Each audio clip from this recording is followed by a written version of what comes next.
Hola, ¿cómo están? Si uno recorre Lima durante el mes de octubre, se encontrará con varias personas que van vestidas completamente de morado. ¿A qué se debe este cambio de color en la vestimenta de los limeños? Y la respuesta la encontramos en la devoción al Señor de los Milagros, quien es el gran protagonista en el mes de octubre del más grande evento de fe popular. La devoción a él y todas sus manifestaciones no solo son un fenómeno de cultura popular, de tradición identitaria o de folclore citadino, sino un fenómeno religioso, una experiencia de fe. Pero para hablar de tan importante experiencia, tendríamos que hacer un poco de historia y remontarnos hasta 1533, año en el que Francisco Pizarro decide enviar una expedición presidida por su hermano Hernando con rumbo al santuario de Pachacamac, que en ese entonces era uno de los más importantes del incanato, donde presumía encontraría gran cantidad de oro. Después de haber recolectado el tesoro que buscaba, pidió ver el ídolo del santuario y diciendo que no era Dios, mandó destrozar la estatua ante el asombro de los habitantes del templo que esperaban una reacción de su divinidad, que nunca sucedió. Obvio. Parte de dicha población fue reubicada posteriormente en unos terrenos a las afueras de la ciudad de los Reyes, que denominaron Pachacamilla. Es así que nuestra historia tiene su origen en esa zona, aunque 100 años más tarde. Nos ubicamos en una Lima donde la religiosidad era parte importante de la vida de sus habitantes. El 13 de noviembre de 1655, un fuerte temblor sacudió Lima y causó estragos en toda la ciudad. En Pachacamilla, para asombro de los vecinos, solo quedó de pie un muro de adobe sobre el que había pintado la imagen de un Cristo crucificado, flanqueado en la parte superior por el sol y la luna. Este hecho fue considerado un milagro y generó una chispa devocional, pero la zona quedó tan golpeada que los habitantes abandonaron el lugar. En esta parte, hagamos un alto a nuestro relato para señalar que la historia de la devoción ha generado una serie de mitos y leyendas sobre el origen de la pintura. Según el historiador Vargas Ugarte, hacia 1650, una de las cofradías de negros de Castangola se instaló en Pachacamilla, de la que se dice que, a diferencia de otras castas de la zona, no se sabe qué advocación tenía, pero asume que el pintor anónimo, el autor del muro, podría haber sido uno de los miembros de la casta. Por otro lado, María Rozborowski, otra historiadora, sostiene que el autor de la pintura habría sido uno de los pobladores de Pachacamac, que fue reubicado, por lo que la imagen habría estado en ese mismo lugar desde el siglo anterior. Finalmente existe una versión que dice que fue hecha por la divina providencia. Pero la verdad es que el no saber a ciencia cierta sobre la autoría de la imagen no ha afectado el impacto que ha tenido en la población. Continuando nuestra historia, según los relatos de la época, el galpón fue abandonado y convertido en un muladar por más de 16 años, hasta que en 1671 un vecino de la parroquia de San Sebastián llamado Andrés de León, al pasar por ahí sintió la necesidad de cuidar el muro. Andrés sufría de una enfermedad contagiosa que no se le habían podido curar. Al poco tiempo de dedicación al cuidado y veneración del muro, y tras sus rezos para ser sanado, su petición se cumple.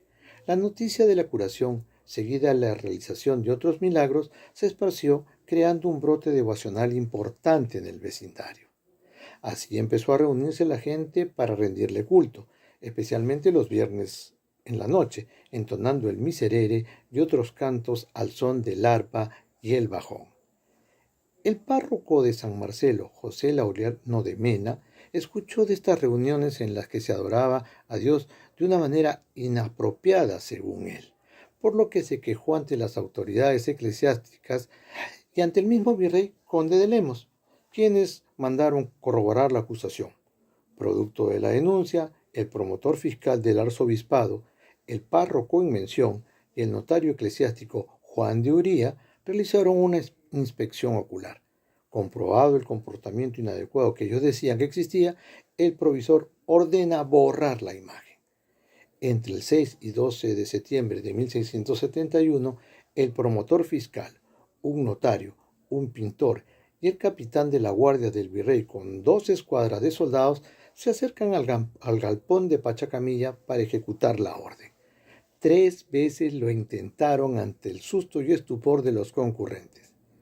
Cuentan que el primer hombre arrimó la escalera, empezó a subir y al momento que iba a empezar a borrar la imagen, le entró un temblor, cayó desmayado y quedó inmóvil. El segundo tuvo la misma experiencia, pero insistieron con un tercer hombre, que empieza a exclamar que la corona de Cristo se tornaba verde y la imagen se ponía más linda. En ese momento, de una manera inusual en la ciudad, el cielo se oscureció y comenzó una fuerte lluvia, lo que se tomó como una señal de que Dios no quería que se borrase esta imagen. El incidente fue inmediatamente informado al virrey, quien, a pesar de encontrarse enfermo, decidió ir a verla, y la verdad debió quedarse muy impresionado, pues ordenó cuidar la imagen y arreglar el lugar para que se le rindiera culto y se le venere. De este modo, el 14 de septiembre de 1671, el día de exaltación de la Santa Cruz, se celebró la primera misa delante de la pintura del Cristo crucificado, plasmado en un humilde muro de adobe. El virrey y la virreina visitaban la imagen con frecuencia, lo que hizo que su fama creciera. El Cristo ya estaba acompañado por la Virgen y María Magdalena, que habían sido añadidas también anónimamente. El virrey contrató al pintor del momento, José de la Parra, para que agregara al Padre Eterno y al Espíritu Santo, y así completar la escena del Calvario que hoy conocemos. Al parecer, en el intento de borrar la imagen, habían dañado uno de los pies del Señor, por lo que el virrey le pidió al mismo de la Parra que la restaure, pero a pesar de su amplia y reconocida experiencia en el oficio, nunca pudo dar con el color. Extraño, ¿no? En esta parte hablaré de un personaje muy importante en nuestra historia, Sebastián de Antuñano y Rivas, vizcaíno de nacimiento, quien en 1684 visita la ermita del Señor de los Milagros y dice la historia que sintió una voz al interior que le llamaba por su nombre y le decía que le hiciera compañía y que cuidara del esplendor de su culto. Este llamado hace que el vizcaíno se proponga adquirir las propiedades necesarias para cumplir ese cometido. Se convierte en dueño y custodio de todo lo vinculado con el Cristo de la pared de aquel muro de Pachacamilla, y poco a poco construye una capilla más aparente para el culto al Señor. Durante 1687 se producen una serie de temblores y el 20 de octubre se dio el peor sacudón. Esa tarde Sebastián de Antuñano sacó una réplica en lienzo de la imagen del muro y la llevó en procesión por las calles de Lima.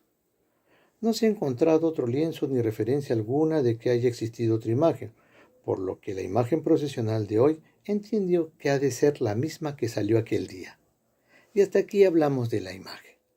Y de aquí en adelante sería bueno preguntarnos, ¿cómo aparece el color morado?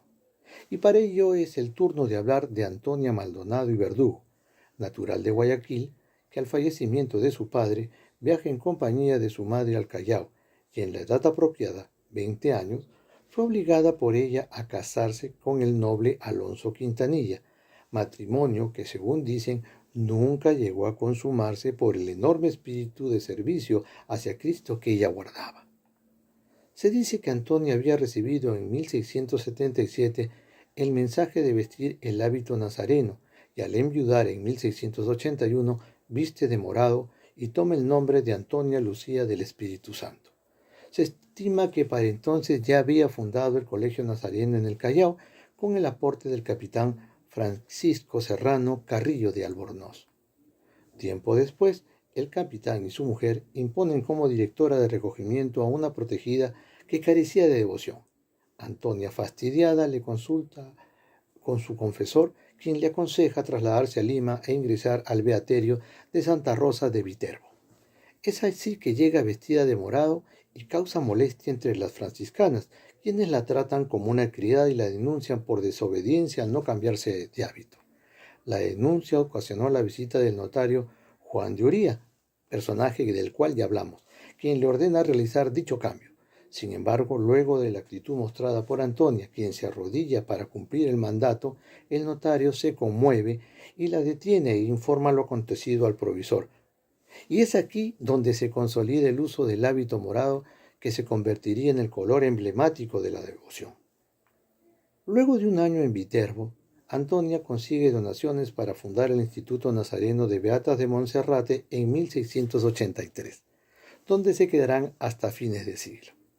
Lamentablemente, en 1698 el Consejo de Indias ordenó la demolición del beaterio y la dispersión de las beatas.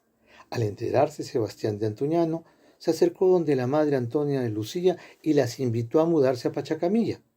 El 12 de octubre de 1700, ante el escribano Francisco Montiel Dávalos, Antuñano dona los terrenos y sus contenidos a la madre Antonia Lucía del Espíritu Santo y sus herederas, con el propósito de perpetuar y garantizar el culto al Señor de los Milagros de Nazarenas. En 1706, la madre Antonia Lucía enferma y al sentir el fin cerca, ante un escribano, deja la administración de lo material a Sebastián Antuñano y la dirección espiritual de las beatas a la madre Josefa de la Providencia. La tarea de la madre se centró en convertir el beaterio en monasterio, lo que implicaba trámites muy complicados que requerían los permisos de las autoridades locales, además de lo de nada menos el rey y el papa. Y por ahora hacemos un alto en nuestra historia y en la próxima entrega hablaremos, entre otros temas, del monasterio, el templo de las Nazarenas y de las costumbres en el mes de octubre. Muchas gracias. Dios los bendiga. Hasta la próxima.